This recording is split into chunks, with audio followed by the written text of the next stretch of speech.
Buku setipis ini berhasil bikin aku shock, guys.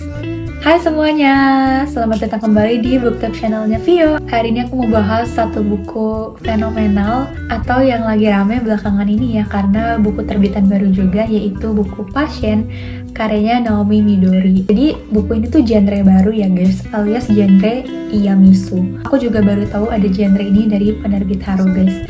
Jadi genre Iyamisu itu adalah sebuah subgenre lagi ya dari psychological thriller yang memang bikin ada perasaan gak nyaman ke pembacanya lewat cerita-cerita yang ditulis. Dan perasaan gak nyaman ini ditimbulkan dari perilaku manusia. Sempat aku bilang di awal kalau buku ini tipis, and yes, karena buku ini tuh cuma 113 halaman. Aku udah lama banget atau bahkan gak inget pernah baca novel setipis ini tuh kapan terakhir kali. Dan ya pokoknya pas ditawarin untuk review buku ini aku excited banget karena ceritanya tuh menarik gitu loh. Dari sinopsisnya tentang sebuah anggota keluarga berisikan 6 anggota keluarga di desa kecil gitu yang mereka semuanya itu terbunuh. Dan kalau kata-kata di berita, mereka ini terbunuhnya itu gara-gara berebutan warisan. Tapi ya nggak tahu ya, itu kan kata berita, belum tentu ya aslinya kayak gitu. Dan karena prolog di awal itu kan cuma potongan-potongan berita gitu, makanya lanjut langsung pindah lagi ke masa kini, dimana ceritanya ini dibuka sama sesi konsultasi antara seorang pasien dan juga dokter psikolog. Dokter psikolognya namanya Danisa dan juga pasiennya namanya Imelda.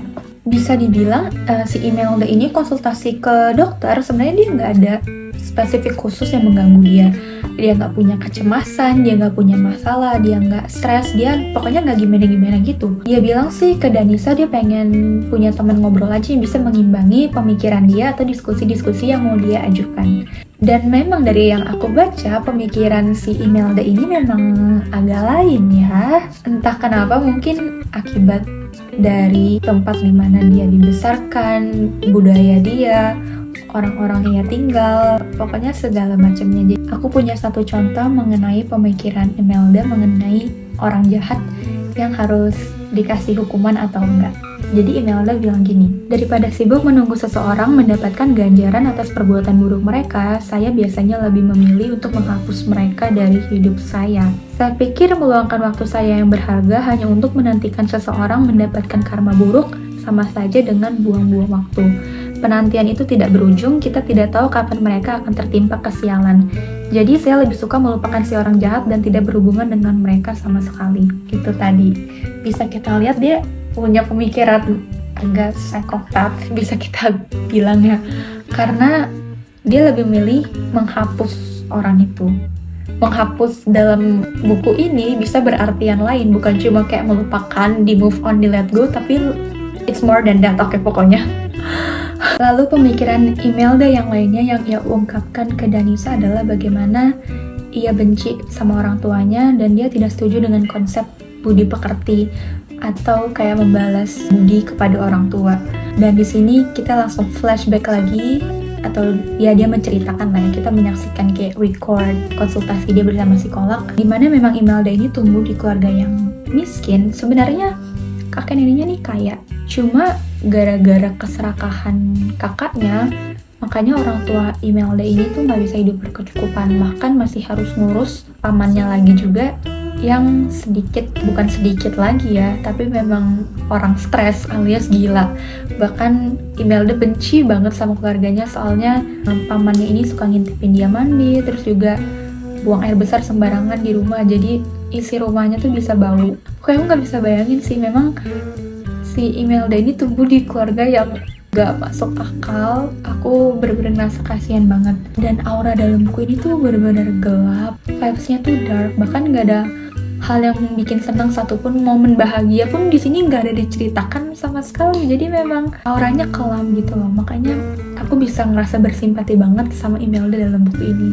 Vibes yang dibangun sama penulis dari awal sampai akhir tuh konstan sama terus nggak berubah. Aku berasanya tuh lagi berjalan mengendap-endap sepanjang baca buku ini.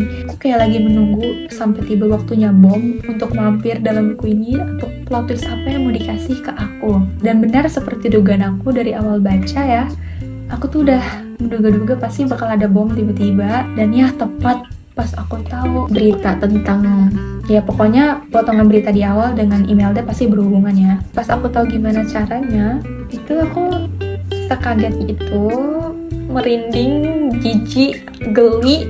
Pokoknya semua perasaan-perasaan atau emosi-emosi negatif itu ada semua pas aku baca buku ini. Memang kadang perilaku atau perbuatan manusia itu justru lebih menyeramkan ya guys, apalagi kalau punya dendam yang udah dipupuk sedemikian rupa dan tinggal tunggu waktunya aja deh, kayak si Imelda dalam buku Passion ini.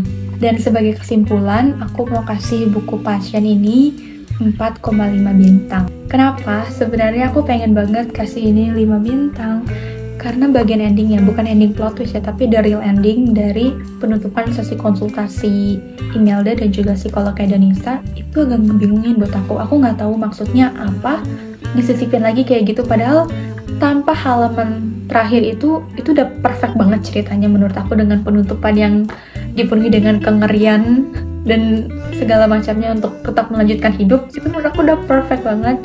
Ya cuma sayangnya karena bener-bener ending di akhir itu aja aku nggak bisa kasih ini 5 bintang. But still it is a great book. I really recommend untuk teman-teman yang baru mau coba baca buku-buku mengerikan terkait perilaku manusia yang bikin jijik geli gitu. Ini sebuah pengalaman baru membaca juga sih untuk aku ya. Untuk link pembelian bukunya nanti aku taruh juga di description box aku ya. Thank you teman-teman udah nonton dari awal sampai akhir. Sampai jumpa di review-review buku selanjutnya. Bye-bye.